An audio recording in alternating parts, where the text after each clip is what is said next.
Okay, so again, welcome. We're happy that you're here. We're excited, and let's move on since we did the welcome, my welcome. And Dr. Gradilla. Hi, good afternoon. Many times when high schoolers or community college transfers are picking a major, they become very fascinated and enamored with the ethnic studies major with the concentration in Chicano studies. Uh, the term Chicano studies applies to people originally of Mexican ancestry with a certain type of social political point of view, but it has grown to include people who are born here from different, what we call Latinx backgrounds. That is not just from Mexico, but also from Central America, South America, the Spanish-speaking Caribbean. This covers many groups. Now, one of the things that as you start talking to friends with business degree focus or kinesiology or psychology, is that those are majors that look like career paths. And those are very important majors and career paths to focus on.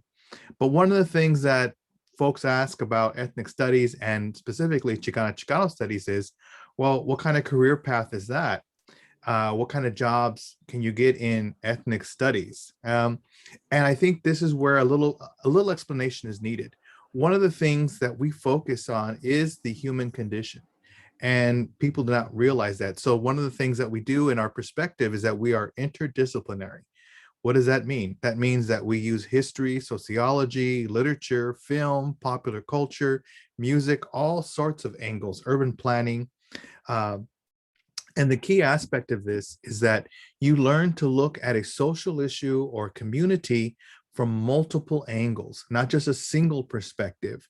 And many times when you are focused on one major, whether it be business or kinesiology or even public health, you tend to isolate the social issue or isolate the identity or community and not see the fuller picture.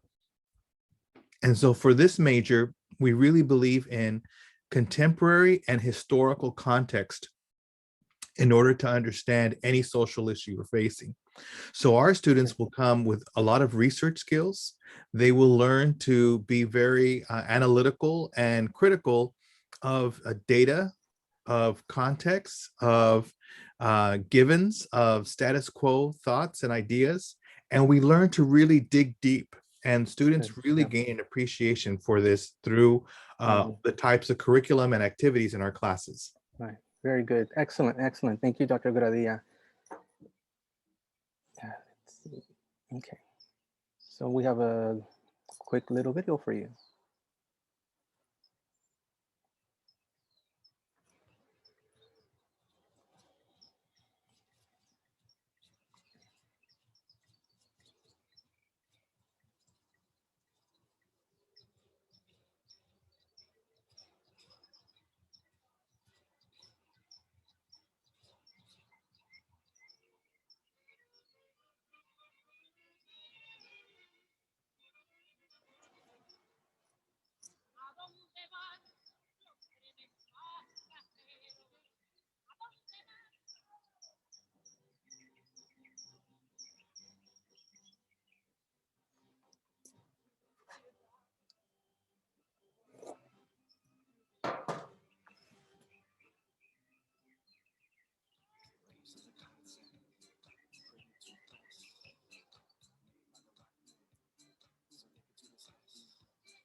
All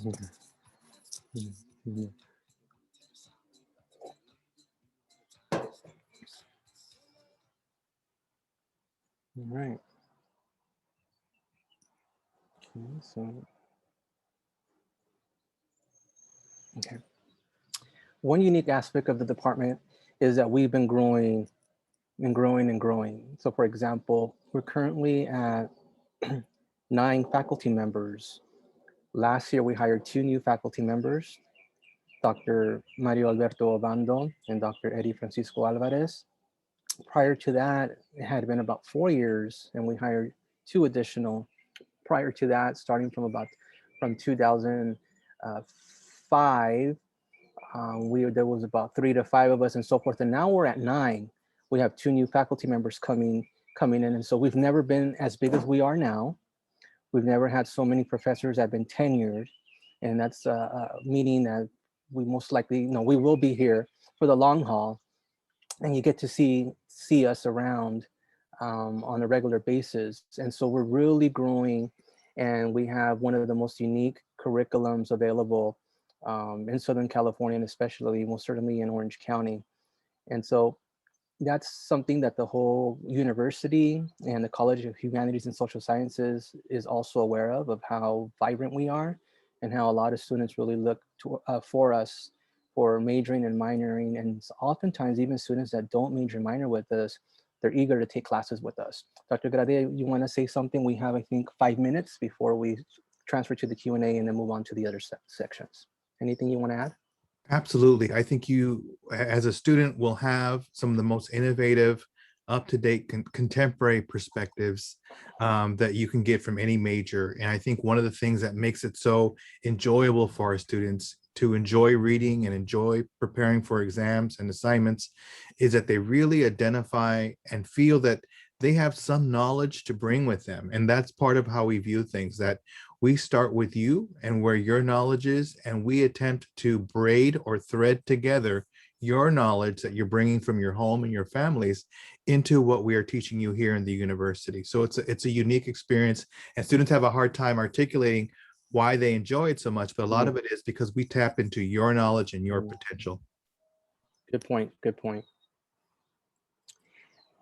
This one gives you a lot of detail. We're not going to get into the detail, but your major consists of 36 units, and you will often have classmates that are also minoring, and that takes 15 units. And we right now have the largest number of majors and minors that we've ever had. It seems like every year we realize, we say that that year is the largest one, and we're excited. Then the next year we grow and we grow and we grow and we grow and grow, and you represent that. And so this is an example of some of the classes that you could take. But Dr. Gradia touched a little bit on the type of classes, and I think on the Q&A would be a good opportunity, Dr. Gradia, to kind of dig into the specific classes. What do you think? Yeah, you're on mute. Absolutely. Okay, Absolutely. okay, let's move on here. And here's the minor, as I mentioned, that one's 15 units, and that's, so I'll move on from that. Really quick, just one of the things that I'm going to point out here, and Dr. Gradia, you can add the ones that you want. One of the things that I want to add, something that makes us very unique in terms of any major really on campus, not too many majors on campus have an alumni association. We just have, we just started our alumni association this past year. A lot of alumni that were really involved with us in the department in the past 10, 15 years, they're out there doing great work.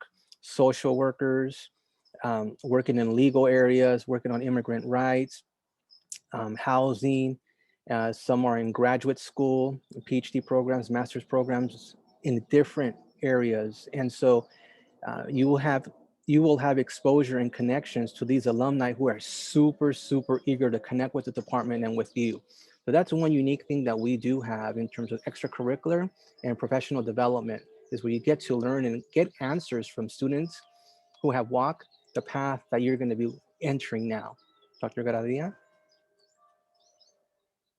Yes, and I think that's one of the most powerful things, is that you will see how the degree works in the real world and in the Mhm. career areas, so that you'll see the great diversity of where our alums are working, as well as how they have used the knowledge for their work from the campus to now. Now, one of the things I'll say quickly is that one of the things that I think our students and now alums learn is they learn compassion and empathy, which is very important, because we realize that part of when we look at the history of racism or exclusion, it is the dehumanization of people that leads to the different social problems that we see.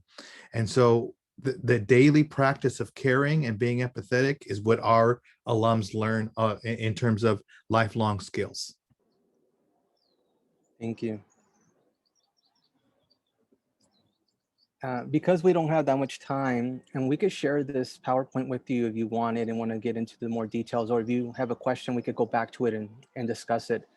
But here we have a page that links to our alumni group. And we also want to let you know that we have a end of the year scholarship that we award for academics and also commitment to service. Um, we also have a variety of resource centers on campus that ally with us, like the Chicana Resource Center, and recently renamed to the Latinx Resource Center.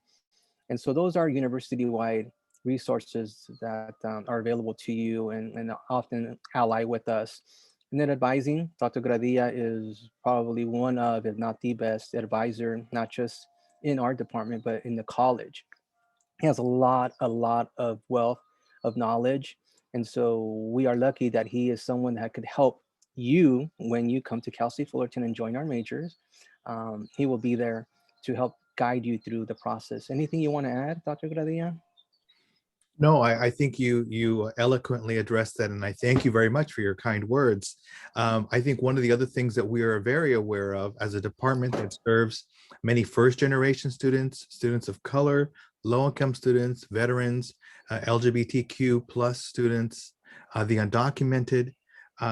We serve so many communities that one of the things that we do when we advise, and as the lead advisor, is I make sure that if students have questions beyond the major, that I direct those students to the correct people. And I will make phone calls. I will make sure that the student is not feeling lost. This is a campus of 40,000 students. And what our majors and our students in our department succeed is the campus becomes very small and manageable because the faculty are helping students navigate, and we are advocates for students. And so we truly do advocate for students. And that's one of the great advantages of being in the department as well. Okay. Okay. Thank you for that. Okay. So I think we completed the presentation at 12 o'clock. I hear the bells ringing from a church a block away. So I get a 12 o'clock signal here. Again, this is the first time we do something like this where we don't get to see participants, and we're doing this webinar feature where we're speaking and assuming you're there listening. And at 12 o'clock, we're supposed to transition into a Q&A session. Let's see if I could get to that point. Let's see. Dr. Gradia, I'm not sure if you see anything. Let me exit the presentation here. Yes. From what I see, examining the participants box, as well as from the chat and Q&A, doesn't appear we have any questions. And I think our majors and students will see this as a recording only. Okay. So it appears that you and I should probably address some frequently asked questions or things that students wonder in terms of how to navigate the major, or as first-year students, what are things they should be aware of? And I'll go ahead and start off in terms Sure. of one of the things that we really advise students to think about is you can do your general education, which you will be hearing many presentations about. You can do a lot of your general education within the major so that you will be able to kind of kill two birds with one stone by taking classes here in the major. Can I interrupt you real quick? Yes, sir. Feed a bird, feed two birds with a seed or two. Let's keep the birds alive. Absolutely. Absolutely. Let's be sustainable and green. Thank you. As I was saying that, I thought to myself, oh, that's a really interesting saying to be effective. And I will also add that one of the great advantages of your lower division requirements is the speech and oral communication. And in the department, we currently have Chicana 102, which meets the oral communications requirement, and it counts as an elective for the major and minor. So these are things that you can do in terms of really experiencing Cal State Fullerton to the fullest. And one of the great things about the speech communications class is that if you do have friends from your high school or community who are here, those classes are open to the entire general student population, regardless of ethnic background, for you to enroll in and take those classes. So you can actually take classes with your friends from high school and become your own study community. The other thing that I will advise as new students is changing up your study habits. High school studying versus college studying are completely different because of the nature of the schedule that you pick your classes, you pick your professors. So it's a very different situation. And one of the things that first year students forget is that for every hour that you are in class, there is an equivalent hour to 3 hours per class, depending on the topic of studying. So that's either reading, doing the homework, meeting with classmates, all of that's in there. So I think that's really important. If you have 4 or 5 classes, then it's important for us to think, okay, how many hours of homework do you need to actually cordon off so that you don't fill it with too much work or other activities so that you have time to really study. And I think those are one of the things that trip up people in terms of thinking they have more time when in reality they do not. Good, good. Another another point I want to bring up is extracurricular activities and spaces that you could find in our department or through our department to get involved in the community, whether community being on campus or outside campus. And I'm going to do a quick plug, Dr. Gradia. For example, we have service learning in our department, and that allows you to work with local nonprofits, working on different things such as like green urban farming and agriculture and sustainable practices doing with food, housing, housing issues on tenants' rights. Even right now, with what's going on with COVID, on innovative ways to connect with community and work with different communities who really need financial support and other resources. And so those are just examples of working through a class through service learning. Another way to do that is also working with faculty on putting together panels or other activities on campus to expose whatever the topic may be that's decided upon for that class or that semester. You become part of a team to educate the broader Cal State Fullerton community. So there's always these different opportunities to get involved uh, and learn about what's going out there, what's going on out there, how you could plug. And when you get these opportunities and skills, you start making connections. And I've had examples in the past where students end up getting jobs, or because of the experience that they had, they go, whoa, I've never knew this type of work existed. I just didn't know that. And I just had an email recently where a student told me that, actually not an email, we had a Zoom session. And so these opportunities really help you see the world in a different way outside just the classroom, and also gets you thinking about what you might want to do when you graduate. Okay. Absolutely. And I think with many of our young students who are entering Cal State Fullerton, many of you are quite aware of the ways of the world, everything from police brutality to our broken immigration and refugee system, to COVID, to the lack of healthcare and access to healthcare. And many times when our students are here in college, they feel there are all these world issues going on, and here I am studying, right? And what Chicano Studies offers our students is a chance to actually work on some of those social issues and problems and learn from those social issues and problems and realize this is not the first time we're confronted with these issues. And so that's one of the wonderful things when we think about what you will be able to do in this major is that you will be able to start immediately thinking about current modern problems and the ways in which we can try to solve those problems. So in many ways, it's the best of both worlds. You get to be action oriented. You get to apply your knowledge to the real world and at the same time work towards a BA or BS and BA degree while you're here at Cal State Fullerton. Okay. Dr. Grady, I just got an email that uh, indeed we're not sure if, well, we're not going to get any questions and answers, or some feature that wasn't enabled that's not going to work. So I'm going to go ahead and put my email on the chat, assuming that the chat box will be available to students who see this recording later. And if they have any questions, please do email me. And I'm at egonzalez with z's at fullerton.edu. And Dr. Gradia, I'm not sure if you want to give your email there too. And maybe we could wrap up in the next minute or two. Um, yeah. Okay, there you are. So my email is the first letter of my first name, Alejandro. So it's A, G-R-A, D as in David, I-L-L-A at fullerton.edu. And if you go to the Cal State Fullerton webpage, you can navigate your way through the links academics, and then you could choose the College of Humanities and Social Sciences. And then from there, you will find the departments and degrees link, and you'll find the Department of Chicana and Chicano Studies.